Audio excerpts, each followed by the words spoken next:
এতিয়া একাধিক পদত নাপায়, কাৰণ এটা নিয়ম কৰা আছে যে যোনে চতুৰ্থ শ্ৰেণীত পায়, তৃতীয় শ্ৰেণীত পায়, তেওঁ চতুৰ্থ শ্ৰেণীত নাপাব। যোনে ওপৰৰ স্কেলটোত পায়, তেওঁ তলৰ পজিশ্যনটোত নাপাব।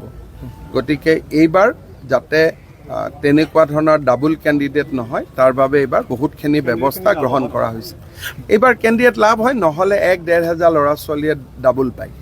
এইবাৰ আমি এটা ঠিক কৰিছোঁ, আৰু লাষ্টত কোনোবাই যদি ডাবল পায়, আমি আৰু এটা চিন্তা কৰি আছোঁ যে একেটা পোষ্টত দুটা হ'লে লটাৰী দি এটা কৰি দিম। যেতিয়া বহি নিৰীক্ষণ হ'ব, তেতিয়া অসমৰ 6জন বা 7জন শিক্ষাবিদ এক্সটাৰ্নেল ইভালুৱেটৰ হিচাপে তাত উপস্থিত থাকিব, যাতে বহীত কোনো, এতিয়াতো বহী চিল পেক আছে। যোৱাবাৰো আমি কৰিছোঁ। ভাৰতৰ অইন ঠাইত নাই, ভাৰতৰ অইন ঠাইতটো লুকাই লুকাই কৰে। আজি এতিয়া মোক ইমান দিনে কংগ্ৰেছে সমালোচনা কৰিছিল ইণ্টাৰনেট বন্ধ কিয় কৰিছে।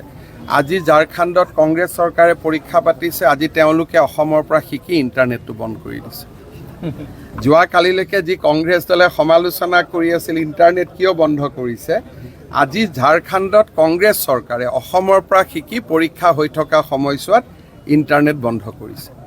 তাৰমানে অসমে আজি দেশক ৰাস্তা দেখুৱাই আছে। চলি থাকিব, এপইণ্টমেণ্ট গণ্ডগোল নাই। বিশেষকৈ এতিয়া অক্টোবৰৰ পৰা পুলিচৰ নিযুক্তিও হ'ব।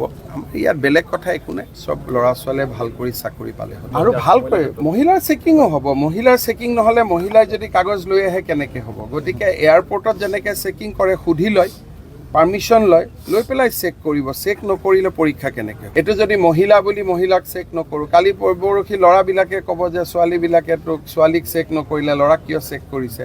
সেইকাৰণে আমি ছোৱালীজনীক সুধি ল'ম যে আপোনাক আমি চেক কৰিম, আপোনাৰ আপত্তি আছে নেকি? বোলে মোৰ আপত্তি আছে। আপত্তি যদি আছে, তেতিয়াহ'লে তেওঁক আমি বেলেগ ৰুমত বহি পৰীক্ষা দিব দিম, আৰু তাত আমি ইনভিজিলেটৰ বেছি